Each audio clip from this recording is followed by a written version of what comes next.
Okay, so I'm back again. So we're going to just build a machine of Cthulhu and just bait. Oh, I just got an email. Damn it. Never mind. Okay, follow me. Oh, yeah. Where's me walker? Where's me dinner? Right, we come up here. Now, you can see I've actually built it, but there's no magic. I'm going to go into this section here eventually, but you know, I can explain all this, but a picture will probably be better, but I'll just go through some things. You see I've set this pipe to purple. Um, Believe it or not, that's dark aqua. Um, the individual machines, I've got an enrichment chamber, and you've got the... Okay. Dark blue, purple, red, blue, red, blue, red, blue, red, blue. Auto eject, strict input. Okay. You don't need to remember this because I'm going to show you a picture in a second, so it'll all become a little bit clearer.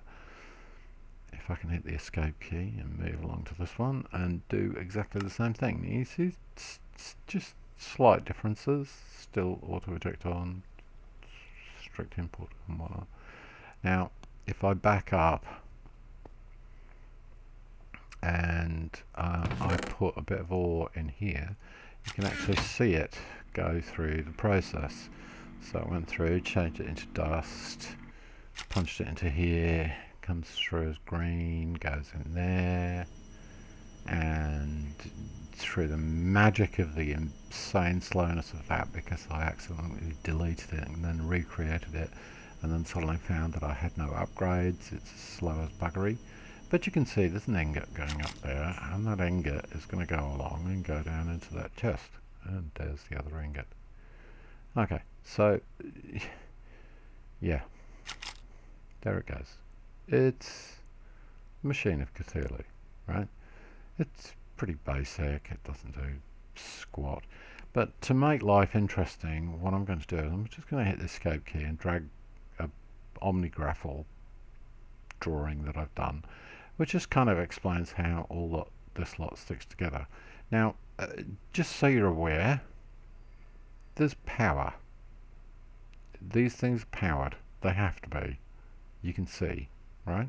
So, okay, I'm just going to switch.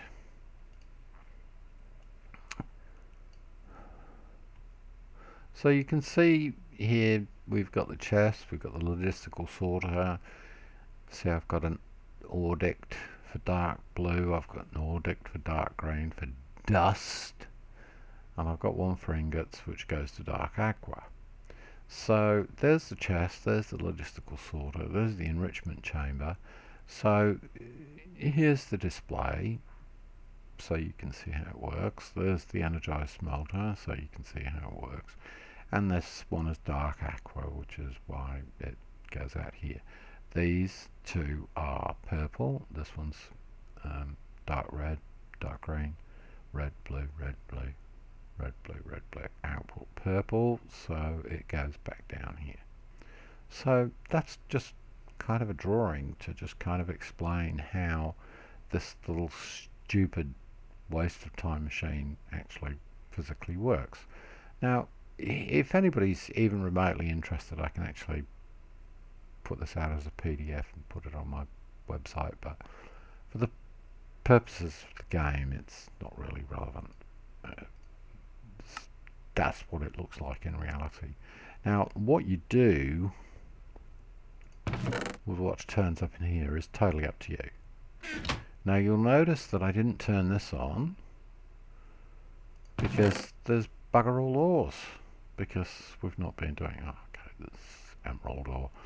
And that's interesting, because if I pull out that iron ore... Actually, I'm only going to do it in a small chunk. Why have I got a spare smelter? Sorry, I've been building these things like bloody...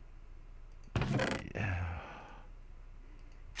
There it goes. Look, look. Oh, shit. I'll just move out of the way. You can see it in action.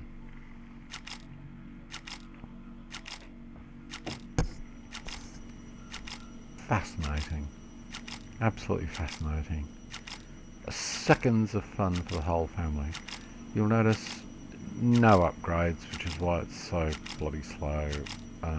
That's my fault because I accidentally destroyed it and then recreated it, and of course there was no upgrades, so the whole system is there you go. That's how it works. It's that simple. And there we go, the last ingot to go through. Oh no, there's still, this thing is still, look at it, 60. It's going to be doing this for ages because I haven't got any upgrades. I accidentally deleted it, and unfortunately because I'm recording, I occasionally switch into creative mode just so that I can walk away from the keyboard, and the upshot is that I come back and occasionally click on things and they just get destroyed because I forget to switch myself back into survival mode. But yeah, there it is. That's it. You can screw around with this and logistical sorter and do all the rest of it. You could even put in a separate line here to pull out all the ingots and push them into there, but whatever. This is absolutely the most basic system that you can create, and it does work because, well, you can see there's a lot of ingots.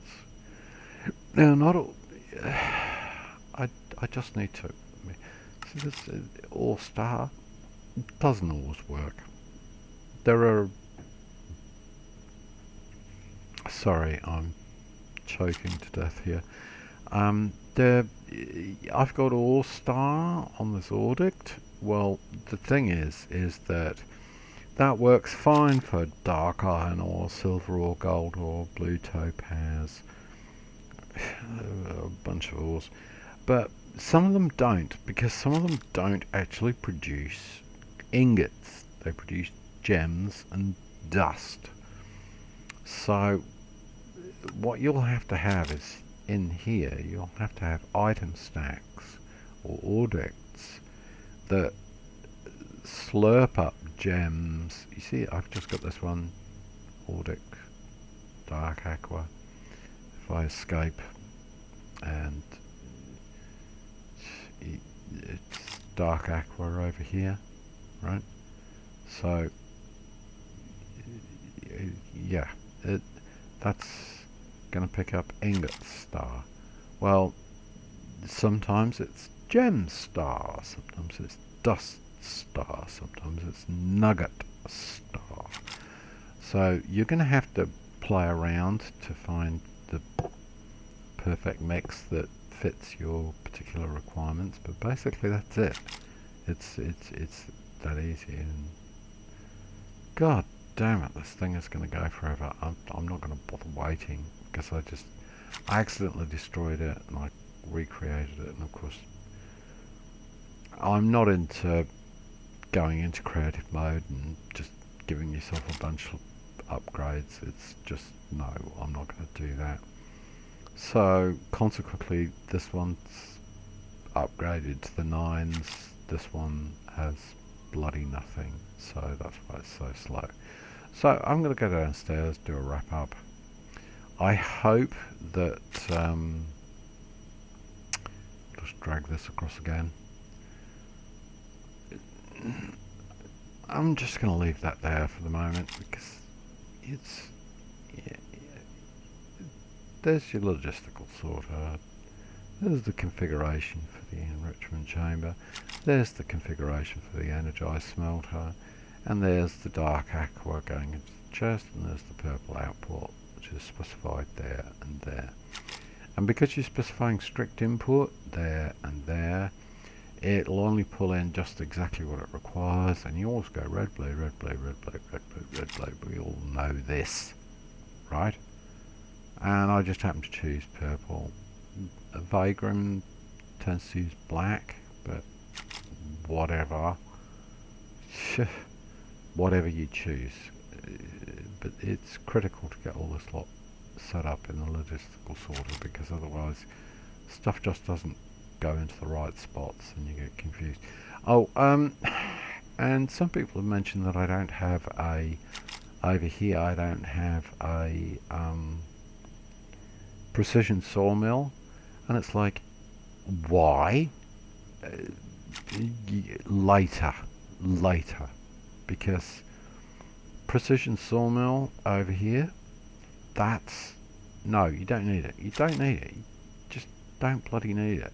Because once we change all this newbie stuff over into elite machines, a lot of that just kind of becomes completely irrelevant. So let's get back to the game. So if I can press the button, it's still going. Look at it. Just one. It's my own fault. I'll have to go off and create a bunch of upgrades for it just to prove a point. Whatever. Anyway, so you can see the basic point. Stuff comes in here. All the stuff you're not really interested goes up there. All the stuff that you're really interested goes up here. It disappears into this and ends up in the Cthulhu machine. Now, I've got a single chest here with a bunch of ingots.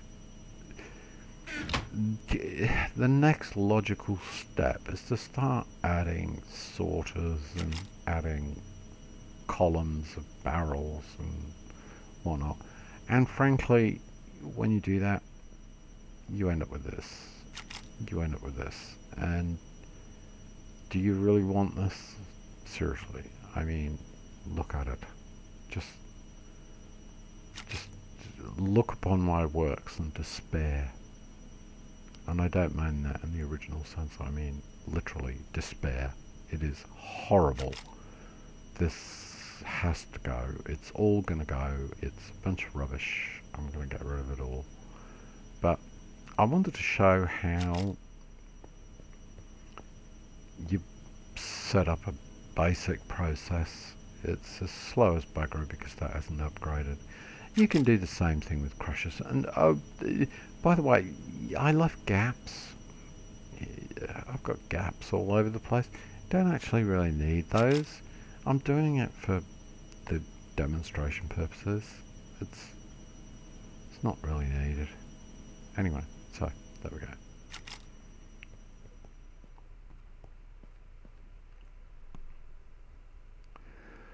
Okay, there we go. That's it. That's how you build a Cthulhu machine, and it's the most basic system you can build. Yeah. Excited? Excited? Well, maybe not so. I'm not going to do the other thing because it's just disturbing. Okay, that's it. Catch you later, guys. Like.